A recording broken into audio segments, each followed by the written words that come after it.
dikasihi, di dalam nama Tuhan Yesus Kristus, yang menjadi firman Tuhan di dalam persekutuan kita saat ini, diambil dari kitab 2 Korintus, pasal yang kelima, dimulai dari ayat 20b sampai dengan pasal 6 ayat 10. Demikian firman Tuhan.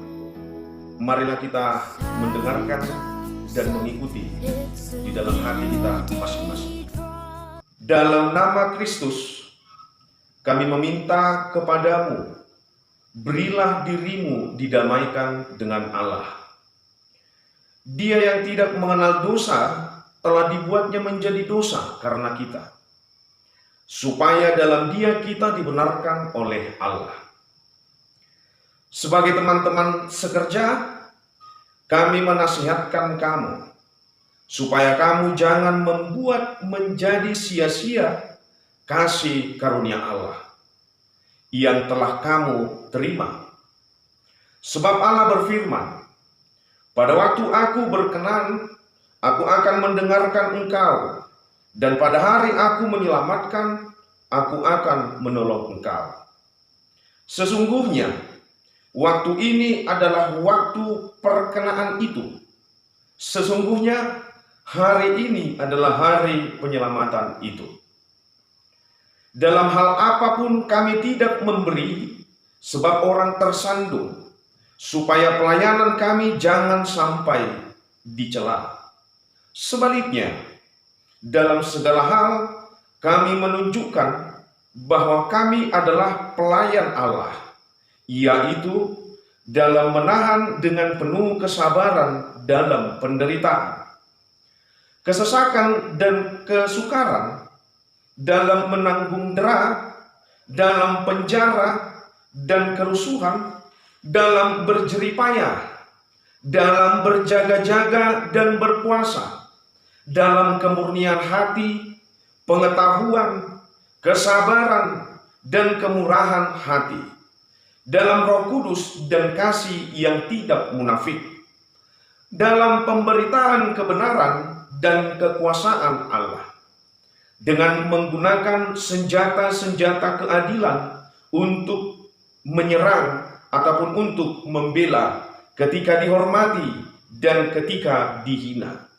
ketika diumpat atau ketika dipuji, ketika dianggap sebagai penipu, namun dipercayai, sebagai orang yang tidak dikenal namun terkenal, sebagai orang yang nyaris mati dan sungguh kami hidup, sebagai orang yang dihajar namun tidak mati, sebagai orang berduka cita namun senantiasa bersuka cita, sebagai orang miskin namun memperkaya banyak orang, sebagai orang tak bermilik sekalipun kami memiliki segala sesuatu.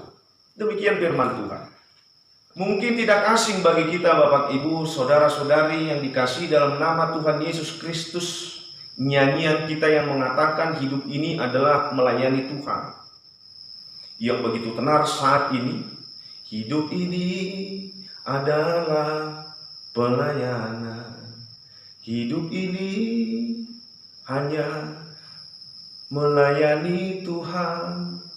Nah, dari lagu tersebut kita bisa melihat bahwasannya keterpanggilan orang Kristen saat ini adalah untuk melayani Kristus, untuk melayani Tuhan, sebagai bentuk daripada respon orang Kristen atas penebusan Kristus yang dilakukan di kayu salib. Maka dengan demikian, jika kita menyadari bahwasannya hidup kita ini adalah pelayanan yang begitu luar biasa, pelayanan yang kudus terhadap Allah, bagaimanakah sikap orang Kristen sebagai pelayan tersebut? Maka melalui nats khotbah saat ini, Rasul Paulus di dalam kitabnya mengajak orang-orang Kristen bagaimana sesungguhnya sikap daripada pelayanan yang baik dan yang benar. Bapak, Ibu, saudara-saudara yang dikasihi dalam nama Tuhan Yesus Kristus, jika kita melihat topik persekutuan kita saat ini yang mengatakan motivasi bagi pelayan, itu adalah topik persekutuan kita. Maka firman Tuhan melalui surat Rasul Paulus mengajak memotivasi selaku kita orang yang terpanggil di dalam Kristus, dimotivasi untuk melakukan pelayanan di hadapan Kristus selagi kita masih ada nafas, masih ada hidup yang kita peroleh di dalam Kristus. Jika kita melihat konteks yang ada dihadapi oleh Rasul Paulus ketika dia berpelayanan di kota Korintus, banyak tantangan yang ia hadapi. Dia merasakan banyak penderitaan, banyak badai di dalam berpelayanan saat itu. Oleh karena itu dia melalui pengalaman Rasul Paulus yang diimplikasikan kepada kita saat ini, ketika kita juga berpelayanan terhadap Tuhan, itu memang sungguh-sungguh berat dan sungguh-sungguh banyak penderitaan yang harus kita hadapi. Oleh karena itu, bagaimanakah sikap kita untuk menghadapi hal tersebut? Firman Tuhan mengatakan di dalam kitab 2 Korintus pasal yang ke-6 ini, hendaknya di dalam pelayanan tersebut orang Kristen mempunyai dan menerapkan prinsip yang pertama adalah kesabaran. Di dalam perikop ini kata kesabaran dimunculkan Rasul Paulus 2 kali. Kesabaran adalah bentuk daripada tindakan kita untuk memotivasi ketika menghadapi banyaknya tantangan di dalam berpelayanan. Kita harus melaksanakan hal tersebut. Tantangan apa yang dapat kita terima? Tantangan apa yang bisa kita lihat di medan pelayanan? Tentunya ada makian, tentunya ada penipuan, tentunya ada hinaan, tentunya ada penderitaan, kerusuhan, dan banyak lain segala macamnya.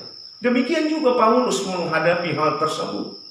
Oleh karena itu, melihat situasi seperti itu, orang Kristen yang terpanggil melayani hendaknya sabar. Tidak ada kata lain selain sabar. Kalau kita melihat kata doulos dalam bahasa Yunani merupakan mempunyai arti sebagai hamba, budak. Kristus juga digambarkan sebagai doulos yang mana dia budak dosa.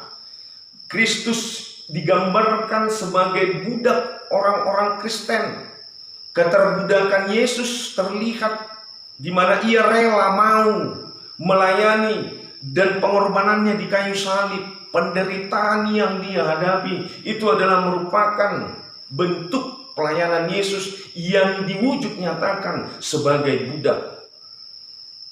Oleh karena itu, Bapak, Ibu, saudara-saudari yang dikasihi dalam nama Yesus Kristus, budak adalah menjadi pelayanan panggilan kita.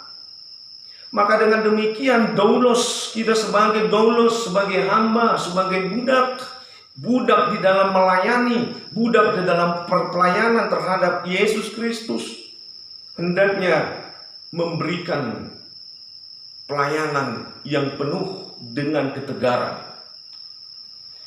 Yang kedua, Bapak, Ibu, saudara-saudari yang dikasihi dalam nama Tuhan Yesus Kristus, kalau kita melihat saat ini seorang pendeta, kita adalah pelayan-pelayan Tuhan, itu merupakan sebagai public figure.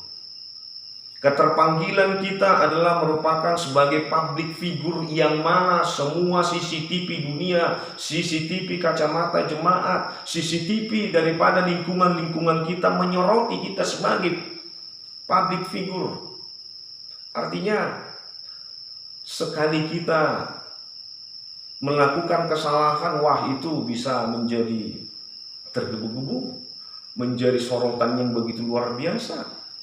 Walaupun tindakan kita adalah tindakan kebenaran, tetapi tetap disorot, mencari celah. Dan itu adalah tantangan saat ini.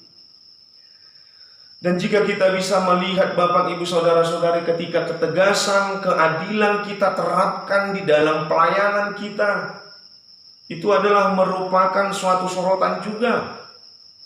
Artinya di dalam kita melakukan kebaikan pasti ada kebencian di dalamnya. Dan memang itu adalah tantangan pelayanan. Coba kita lihat secara seksama Bapak Ibu, pelayanan Bapak Ahok ketika dia memimpin DKI Jakarta sebagai gubernur. Dia melakukan keadilan, kebenaran, tetapi dia disorot, dihancurkan, dirobohkan. Bagaimana caranya dia supaya lengser? Banyak cara. Itu adalah bentuk tantangan. Tetapi oleh karena itu, beratnya panggilan kita adalah merupakan panggilan yang memang harus dihadapi dengan kesabaran dan ketegaran. Yang ketiga Bapak Ibu Saudara-saudari yang dikasihi dalam nama Yesus Kristus, ketika kita berbicara pelayanan mungkin terlintas di dalam benak kita akan menjadi seorang pendeta, kita menjadi majelis gereja, atau kita menjadi penatua gereja. Namun kalau kita menelisik lebih luas, melalui Kristus Yesus berpelayanan bukan berarti menjadi pelayan seperti yang ada di dalam benak kita, menjadi seorang pendeta tadi. Bukan. Melalui profesi kita masing-masing itu adalah keterpanggilan kita menjadi pelayan Kristus. Melalui profesi yang kita terima sebagai guru, sebagai PNS, sebagai petani, sebagai pedagang, sebagai pebisnis di kantor, atau di tempat manapun kita bekerja, itu harus kita yakini dan kita renungkan itu adalah panggilan pelayanan terhadap Kristus. Panggilan yang bagaimana Bapak Ibu Saudara-saudari yang dikasihi Tuhan? Oleh karena itu keterpanggilan kita melalui profesi kita bisa melakukan karya Allah, pekerjaan Allah, pelayanan terhadap Allah. Bisa dikatakan kita baik menjadi seorang guru yang baik, kita menjadi pedagang yang baik, kita menjadi mahasiswa yang baik, kita menjadi orang tua yang baik di dalam keluarga, kita menjadi dosen yang baik, dan lain segala macamnya. Kita tunjukkan pelayanan kita adalah pelayanan terhadap Kristus. Profesi kita adalah bentuk pelayanan terhadap Kristus. Oleh karena itu Bapak Ibu Saudara-saudari yang dikasihi dalam nama Tuhan Yesus Kristus, kita harus menyadari di dunia ini kita berpelayanan dalam bentuk apapun itu, dan kita harus mengklaim kita semua, Anda adalah duta Kristus di dalam dunia ini yang menghadapi banyak tantangan, menghadapi banyak problema kehidupan, yang menghadapi begitu banyaknya lika-liku kehidupan. Namun firman Tuhan menguatkan kita, memberikan motivasi. Apapun yang kamu tuai, apapun yang kamu berikan, itu akan kamu tuai. Apa yang kamu tanam, itu pasti akan kamu tuai dengan baik dan sempurna. Oleh karena itu, sebagai orang Kristen yang terpanggil di dalam Kristus, marilah kita melakukan sesuai dengan kehendak Allah, tanpa ada perasaan kecut, tanpa ada perasaan takut, tawar hati. Lakukan dengan sungguh-sungguh kehadapan Tuhan melalui pertolongan Roh Kudus-Nya. Karena apa yang kita berikan adalah pelayanan yang sungguh-sungguh, dan mata Allah akan melihat hal tersebut. Maka dengan demikian firman Tuhan juga mengatakan di pasal 6 ayat 2, sebab Allah berfirman, pada waktu aku berkenan, aku akan mendengarkan engkau, dan pada hari aku menyelamatkan, aku akan menolong engkau.